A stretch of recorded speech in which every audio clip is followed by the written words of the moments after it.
My brother Nathaniel would have been furious if he knew I was the one who told grandmother where Maren Elliott lived. I want to be clear about that from the start. I'm not an innocent party in this story. I drove to the village of Keswick myself on a gray Tuesday in October, and I asked the vicar's wife where the Elliott family kept a house, and I wrote the address in my pocketbook in my neatest hand, and I brought it home to grandmother with a cup of Darjeeling and a clear conscience. What happened after the invitation, the arranged visit, the spectacle of my proud and iron-willed brother meeting a woman he had not chosen and could not dismiss, that was grandmother's doing. But the address was mine. You should understand what Nathaniel was like in those years, before you judge whether the scheme was warranted. He was the Duke of Harwick, and he wore that fact the way other men wore starched linen close to the skin, rigid, never loosened even in private. He had been the Duke since our father died when Nathaniel was 22, and he had managed the estate, the tenants, the London properties, the lawyers, the social calendar, and 3 younger siblings, of whom I am the last, with a precision that bordered on the mechanical. He was not cruel. I want to say that plainly. He was never cruel. He was cold in the way that fine crystal is cold, beautiful to look at, exactly the right shape, dangerous to drop. Society called him the untouchable Duke, and he accepted the designation the way he accepted most things, with a brief nod, a composed expression, and a refusal to discuss it further. He had been presented with 17 women over the course of 6 seasons, daughters of earls, marquises, one viscountess. He had escorted several of them to dinners, attended their family musicales, written the appropriate letters of introduction. None of it had come to anything because Nathaniel had a habit, infuriating to witness, impossible to cure, of treating every prospective bride like a problem in estate management. He assessed them. He found them competent or wanting. He never once appeared to feel anything at all, and eventually the young women in question came to the reasonable conclusion that a man who looked at them the way one looks at a quarterly report was not, in fact, the man they wanted to marry, and they withdrew. Grandmother, who had been watching this for 6 seasons, announced at breakfast one morning in late September that she was finished. "I am not," she said, setting down her cup with a precise click that meant she had considered the matter from every angle and reached a final position, "going to watch that boy assess another suitable young woman as though she were a tenant who had failed to pay rent. I will find someone myself." I asked whether Nathaniel would agree to this. She looked at me the way she looked at people who had asked unnecessary questions. "Edmund," she said, "I am 81 years old and I have outlived a husband, 2 physicians, and 4 hunting dogs. I do not require his agreement. I require his presence at Thornhollow over the 3rd week of November, which I have already secured, and the address of the Elliott girls' family home, which I do not yet have." That was how I came to be in a carriage to Keswick on a gray Tuesday in October. I had met Maren Elliott the previous spring, at a dinner hosted by our mutual acquaintance Lord Claverton. She was not the sort of woman who announced herself. She was perhaps 24, slight, with dark hair dressed very simply and gray eyes that were watchful in the way that people become watchful when they have spent a great deal of time in rooms where they were not expected to speak. She was the daughter of a clergyman of modest means, well educated by her own account, and she had a habit of sitting very still and listening that I had noticed at once, because it was so unlike what everyone else in the room was doing. At some point during the fish course, Lord Claverton's nephew had made a remark about Handel that was partially wrong, and Maren had corrected him, not loudly, not unkindly, simply accurately in 2 sentences, and then returned to her soup as though nothing had happened. The nephew had turned red. Maren had not appeared to notice. I had liked her enormously. It was this quality, the precise intelligence beneath the stillness, the composure that seemed genuinely habitual rather than performed, that had made me think of her when grandmother issued her commission. Nathaniel, for all his faults, was not a stupid man. He found stupidity genuinely painful. Every woman he had assessed and found wanting had been assessed and found wanting precisely because she had nothing to say to him that he could not predict, nothing that surprised him, no angle that interested him. He did not know that this was what he was looking for. He would have refused to admit it. But I was his brother, and I knew. The 3rd week of November arrived. Nathaniel came to Thornhollow, as arranged, under the impression that grandmother wished to discuss the East Wing repairs, and a matter relating to the household accounts. He arrived on a Wednesday afternoon in a well-ordered carriage with his secretary and a portmanteau of correspondence, and he was halfway to his rooms before he noticed that the drawing-room had been arranged for company. He came to find grandmother in her sitting room. I was there, having a cup of tea and reading a periodical, and trying to look as though I had no idea what was about to happen. "There are 3 place settings at dinner," Nathaniel said. He did not raise his voice. He did not need to. "We are expecting a guest." "Marin Elliott is arriving tomorrow," grandmother said, pouring him a cup of tea without being asked, and handing it across with the particular serenity of a woman who has decided she cannot be moved. "She is the daughter of Reverend Thomas Elliott of Keswick, a clever and well-composed young woman. You will sit beside her at dinner." The silence that followed was very precise. "Grandmother," Nathaniel said, "I am not at Thornhollow to be introduced to eligible young women." "No," she agreed pleasantly. "You came about the east wing roof, which I have already arranged with the builder. That leaves the week free."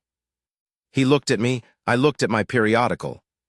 "Edmund drove me to Keswick," grandmother said, which was generous of her, given that she had issued the order, but I appreciated the transparency. "He wrote down the address." Nathaniel looked at me again. I turned a page. He left the room without drinking his tea. He did not, however, leave Thornhollow, which I took as a promising sign, and which grandmother took as a victory she was too well-bred to celebrate openly. She merely refilled her own cup and remarked that the Elliott girl had very fine taste in poetry, which she had confirmed by letter, and that she played the pianoforte with genuine skill, which she had confirmed through the vicar's wife, and that she had a quality that was, in grandmother's experience, the rarest of all. "What quality is that?" I asked. "She does not try to be charming," grandmother said. "She simply is what she is. It is extraordinarily restful." I thought about Nathaniel, who had spent 6 seasons being presented with women who had been very carefully arranged to be charming, and I thought grandmother might be right. Marin Elliott arrived the following afternoon in a hired carriage, with a single trunk and a composure so complete that it seemed to occupy physical space.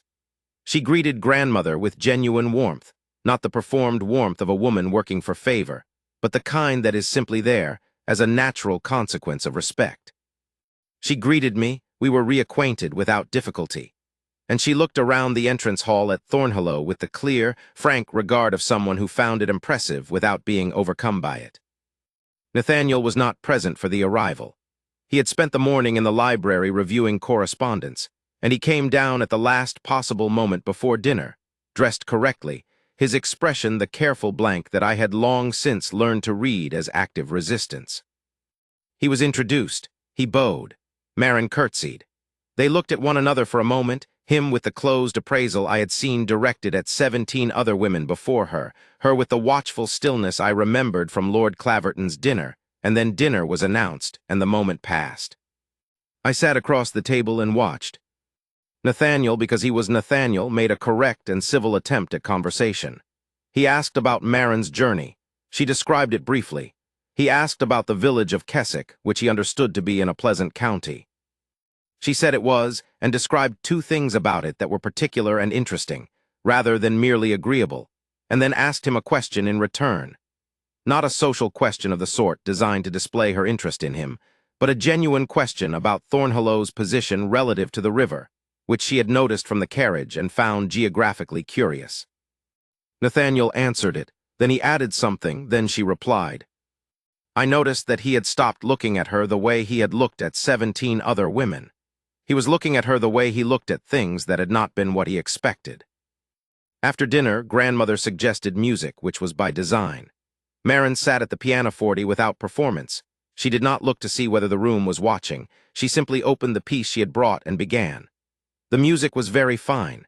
I know enough to say that with confidence, and I know little enough about music that you may trust me when I say it, because I was moved purely by what I heard and not by technical knowledge. There was something in her playing that was entirely unself-conscious. She was not playing for the room. She was playing because the piece required to be played, and she was the one playing it. When she finished, grandmother applauded with warm sincerity. I applauded. Nathaniel, who was standing near the fireplace with his hands clasped behind his back, said, "The second movement was uneven in tempo." Marin turned on the bench and looked at him. "Yes," she said. "I have not yet reconciled the left hand in the passage before the return. I have been working on it." He blinked, It was the smallest of movements, barely perceptible, but I saw it, because I had been looking for it for 20 years of watching my brother blink at things that surprised him. "You know it is uneven," he said. "I know everything that I cannot yet do," Marin said, without defensiveness, without apology. "It is more useful than knowing only what one can." There was a pause. "May I ask which edition you are using?" Nathaniel said. They discussed it for 11 minutes. I know because I watched the clock on the mantelpiece, partly out of fascination, and partly because I wanted to be able to report the duration accurately to grandmother afterward. It was the longest conversation my brother had had with a woman who was not a family member since I could remember. Grandmother excused herself to bed with the air of a general who has deployed her forces correctly and considers the first engagement won. The following 2 days were very interesting to observe. Nathaniel did not soften exactly. He was not a man who softened. But there was a quality to his attention that I had not seen before, a particular alertness, like a man walking in a room where the furniture has been rearranged, and he is not yet certain where he stands. Marin, for her part, did not press him. She did not try to draw him out. She simply continued being what she was, precise, unhurried, interested in what interested her, and let him circle, as he did, closer and closer to something he had not agreed to approach. On the Friday afternoon, they walked in the garden. I watched from the library window, which was not entirely kind of me, but was entirely necessary. They were out for 40 minutes. I could not hear what was said. I could see, however, that Nathaniel had his hands behind his back for the first 20 minutes, and then, at some point near the old yew hedge, dropped them to his sides, which was, for him, the approximate equivalent of removing his cravat in public. I have thought since then about what it must have been like to be Marin in those early hours at Thornhollow, brought to a great house by a scheme she had not designed, to meet a man whose reputation for cold formality had preceded him with perfect accuracy. She told me once, much later, that she had not been afraid of him. What she had been was attentive, waiting to understand what was beneath the surface, because she had learned from long practice that surfaces told her very little and people told her everything if she waited long enough and kept still. What she had found beneath the surface of the Duke of Harwick, she said, was not coldness. It was something far more interesting, a man who had spent so long making every movement correct and deliberate, and managed that he had nearly forgotten what it was to want something without already knowing how to have it. She found that comprehensible. She had learned to manage her own manner so completely in rooms where she was not expected to speak that she understood the mechanism from the inside. What she did not yet know, on that Friday afternoon, was whether he would ever trust himself enough to stop managing it. On Friday evening, grandmother was not well enough to come down to dinner. This was not a faint. She did have a genuine chill. But she had done everything necessary before it arrived, and she sent word down that Edmund would serve as host in her absence, which meant that Nathaniel and Marin sat across the dinner table from each other with only me between them, and I served as host in the sense that I was present in the room and occasionally contributed a sentence, but mostly the conversation was theirs. They talked about the estate. He had mentioned the East Wing at some point during the garden walk, and she had asked something that led to a longer explanation of the property's history, which he gave with an investment of detail I had never heard him supply to a guest before. She listened with her full attention. She asked a question that built on the last thing he had said, rather than redirecting to herself, and the conversation moved in that way, accumulating, deepening, until I realized that the table had been cleared for 20 minutes and neither of them had noticed. I excused myself to check on grandmother, whom I found entirely comfortable in reading a novel and not in the least bit interested in being checked on. She asked me, without looking up from her page, whether Nathaniel had yet stopped treating the conversation like an inspection. I said I believed he had, sometime around the fish course. She turned a page and said that it was about time. I went back downstairs. The drawing room was lit. They were not talking. Nathaniel was standing at the window and Marin was at the pianoforte again, working through the second movement passage that had been uneven, slowly, halting, repeating the bar where the left hand resisted. It was very quiet. The fire was low. The autumn dark had settled completely against the windows, and the candles had burned a little lower than they should have. And the room had the quality that rooms acquire late in the evening, when no one has thought to adjust anything, because the evening has been too absorbing for practical considerations. The only sound was the careful, patient repetition of those few bars, the particular difficulty of the left hand, which wanted to race ahead of the right and had to be held back, measure by measure, until it learned the right restraint. And then on the fourth attempt they resolved, and the music ran through clean and full and exactly as it was meant to sound. She played it through again, it held. Nathaniel said from the window without turning, "There it is." "Yes," she said. There was a pause, one of those pauses that is not empty but full of something being settled internally, and then he turned. She was still at the keys, not looking at him, her hands resting lightly in her lap, the candle flame reflected in the polished wood of the instrument beside her. He crossed the room, not quickly, not in the manner of a man who has made a decision and intends to carry it out, but in the manner of a man who is still in the middle of making a decision, and his feet have gone ahead without him. And he stood at the near end of the pianoforte, and she looked up, and there was a silence that I was not present for but that I have reconstructed from what each of them said to me afterward, independently, and which I believe I have approximately right. What I was told is this. He said, "I came to Thornhallow about the East Wing." She said, "I know." He said, "I was not consulted about this arrangement." She said, "Neither was I." He said, "I have been resistant to the prospect of this sort of introduction." She said, "So I gathered." He said, "I find that I am less resistant than I was on Wednesday." Marin, as I understand it, was quiet for a moment, not the quiet of someone uncertain, but the quiet of someone who is deciding whether to say the thing she actually thinks or the thing that is more cautious. She chose the former, which was, I believe, entirely characteristic of her. Then she said, "Your Grace, if you are building toward something, I would prefer you arrived at it plainly. I do not do well with the approach that circles the point indefinitely." And Nathaniel Ashford, the Duke of Harwick, who had spent 6 seasons circling the point indefinitely with 17 young women and had never arrived at it at all, looked at her for a long moment, and then said, with the particular precision of a man who has finally understood what precision is for, "I would like to know you better. I believe, if that is agreeable to you, that I should like to know you very well. That is what I am building toward." Marin, by her own account, put her hands in her lap and considered this for a moment. Then she said, "I am not opposed to being known, provided the approach continues to be this plain.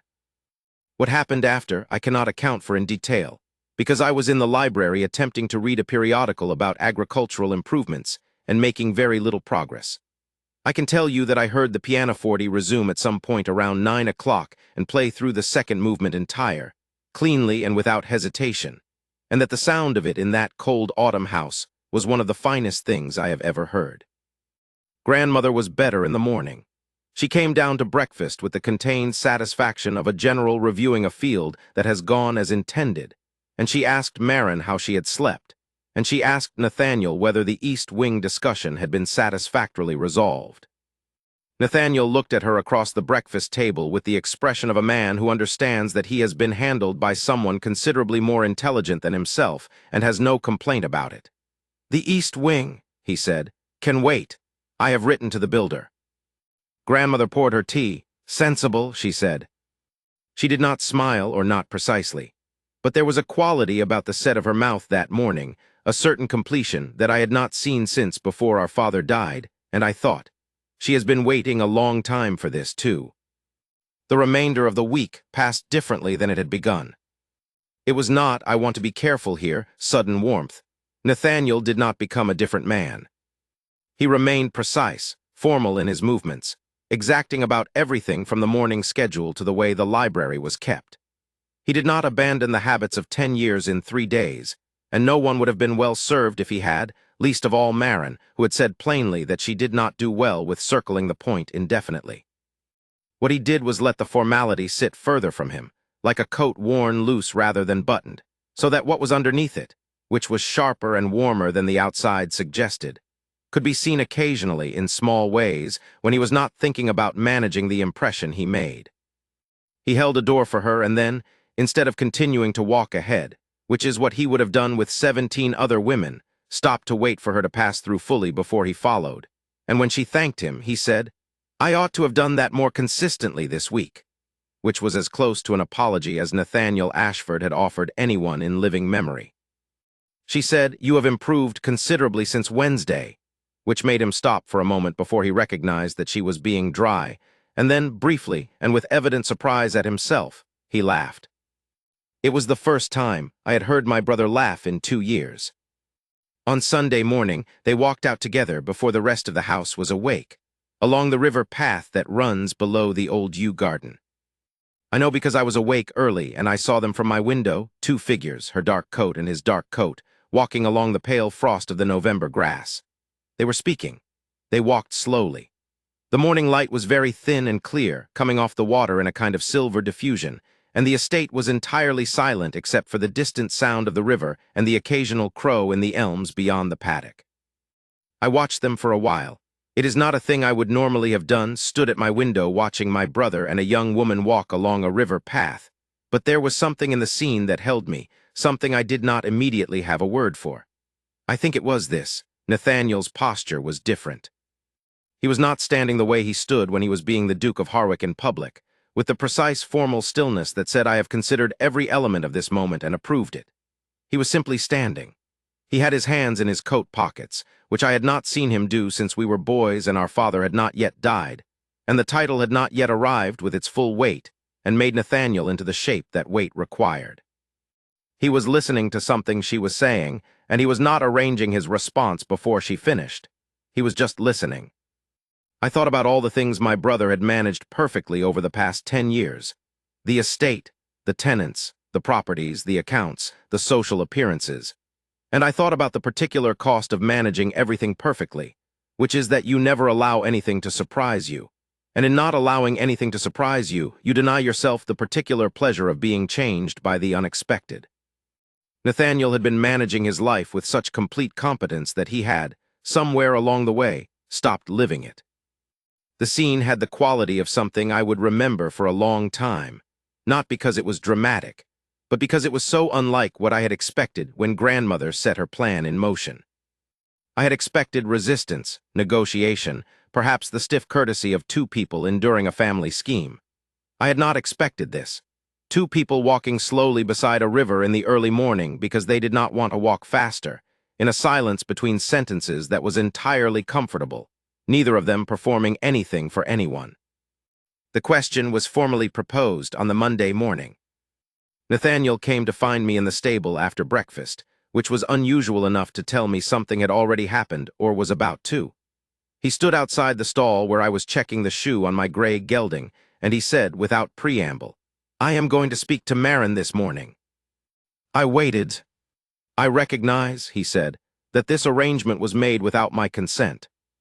"It was," I agreed, "and that you had a part in it." "I provided the address," I said. "The scheme was grandmother's." He was quiet for a moment. He had his hands behind his back again, but loosely. "Edmund," he said, "did you give grandmother the address because you thought it would please her, or because you thought it was the right address?" I considered this question, which was more careful than it appeared. "Both," I said. He nodded once, then he said, "I should like you to know that I am not," he paused, "I am not displeased with the address." This was from Nathaniel an extraordinary statement.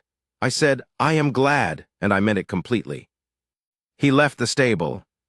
I stayed with the gelding for a while, and I listened to the ordinary sounds of the estate in the morning. The birds, the creak of a gate, somewhere the sound of hooves on cobblestones. And I thought about the address in my pocket-book in my neat handwriting, and how the smallest things sometimes change the direction of everything. I heard later from grandmother what had happened in the drawing room. Nathaniel had found Marin at the writing desk near the window, composing a letter to her father, as it turned out, who expected her report of the visit. He had stood in the doorway and said her name. She had put down her pen. He had, by all accounts, been direct. He had said that he was aware that the introduction had been arranged without either of their knowledge, and that he did not think the method had been ideal, and that he wished to say so plainly, since she had expressed a preference for plain speaking. He had said that he did not, however, believe that the manner of their introduction changed the substance of what he wished to ask her. He had asked whether she would consider in time, whether she might be willing, and here he had apparently used the precise language of the period, the formal structure that both of them understood to mean what it meant. Whether she might be willing to allow him to hope for an understanding between them, with the view of something more permanent, if after further acquaintance she found it agreeable. Maren had been quiet for a moment. Then she had said, "You are asking whether I will give you the opportunity to be considered." He had said, "Yes, that is exactly what I am asking." She had said, "That is a very honest question." He had said, "I have been told that I improved considerably since Wednesday." She had looked at him. And then, according to grandmother, who had heard this second-hand from the footman who had been in the hall and heard nothing at all, but who had been compelled to construct the account from inference and decades of close observation of her grandson, Maren had said, "Yes, I will give you that opportunity." What I can confirm directly is what I saw when they came into the afternoon sitting room together at 12:30, where grandmother and I were taking tea. They sat in the chairs nearest the fire, not adjacent, not yet, but not at opposite ends of the room either. And when grandmother asked, with the serene composure of a woman who already knows the answer, whether the week had been satisfactory, Nathaniel looked at Maren, and Maren looked at the fire for a moment and then at him and said, "Yes, I think it has been." Grandmother refilled the teapot. The fire was very warm. Outside the windows of Thornhollow, the November afternoon had gone gray and still, and the grounds were bare and quiet, and the river was moving cold and steady in the distance. I thought about my brother, who had spent 6 seasons looking at women the way he looked at problems to be solved, and who had come to Thornhollow to discuss the east wing roof and found something he had not known he was looking for. And I was glad that I had driven to Keswick on a gray Tuesday in October, and that I had written the address in my pocketbook in my neatest hand, and that grandmother had known where to send the letter. There is a quality in a person who is fully what they are, who does not arrange themselves differently for different rooms, who does not perform composure but simply has it, that is almost impossible to describe and immediately apparent. I had seen it in Maren Elliot at Lord Claverton's dinner, which was why I had remembered her name. Nathaniel had seen it on Wednesday evening, standing at a window while she worked through a difficult passage at the pianoforte with patient, unhurried precision, and had not yet known what he was seeing. By Sunday morning, walking slowly along the river in the thin November light, he knew. He married her in the spring, at the cathedral in the nearest town, with the cold brightness of an April morning coming through the high windows and grandmother in the front pew looking as though she had arranged the light as well. The ceremony was formal and precise, as Nathaniel preferred everything, and Maren stood beside him in her gown with the same composure she had brought to every room she had ever entered. And when the moment came that mattered, she looked at him with steady gray eyes and said the words that were required. And he looked back at her with an expression I had not seen on my brother's face before, not the careful blank of a man managing his impression, not the appraising watchfulness of a man reviewing a problem, but the open, unguarded regard of a man who has finally understood what he has, and is not inclined to be mistaken about it again. I drove to Keswick on a gray Tuesday in October. I wrote an address in my pocketbook in my neatest hand. For the rest of my life, it was the finest thing I ever wrote,